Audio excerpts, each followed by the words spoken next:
Amnesty oyina kuteekayo application, oyina kuteekayo okusaba ko, government neekutunulamu. Bw'obeera nga toyina misango gyonna gy'oli mu kuwa ennemba nagyo mu kooti, government esobola okusalawo negamba nti kale tukukkiriza, era nga obeera oyina okusalawo bibiri kwekimu ku bibiri, either okusigala mu ggwanga oba okufulumya eggwanga. Bw'osalawo nti nsaba amnesty, government enzigirewo ssente z'emmanja mu overstay naye enfulume, bino by'olina okwetegereza. Ekisookera ddala olina okusasula dirham 220 nga ye service charge ya amnesty, era nga olina okugula tiketi egy'okubeera nga ekufulumya mbagirawo. Bajja kuwa kye bayita exit permit. Exit permit eno eggwako mu nnaku 10.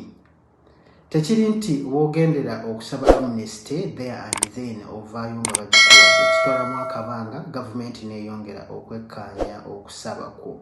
Bwe baba nga bakukkiriza ne bakukuwa ne bakuwa amnesty, kijja kuwa ennaku 10 okubeera nga oguze tiketi n'otegeka n'obeera nga oyabulira eggwanga. Osobola okukomawo oluvannyuma lw'ebbanga eryo. Singa oba nga wayingira mu bumenyi bw'amateeka, oluvannyuma lw'okuwa amnesty n'ofuluma eggwanga, bajja kuteekako ban ya myaka 2 nga toyikkirizibwa kuyingira.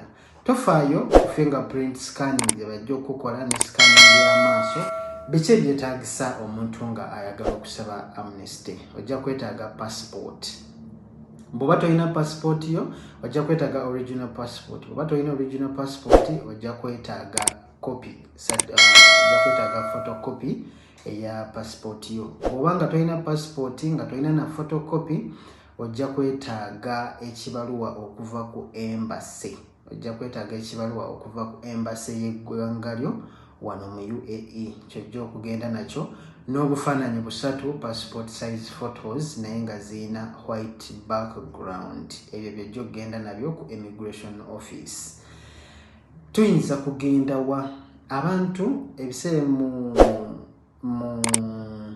amnesty eziyise emabega, gavumenti yateekangawo ebifo mu buli emirate okubeera nga bakola ku nsonga zino. Mu Abu Dhabi ojja kgenda mu kifo ekiyitibwa Shahama, ogende mu Alain oba ne Garbia mu Western region. Bw'oba oli mu Alain, immigration office ziri mu Aljimi. Aljimi bw'okiteekamu mu map, Google map, eba ejja kukulaga baasi z'oba olina okulinnya.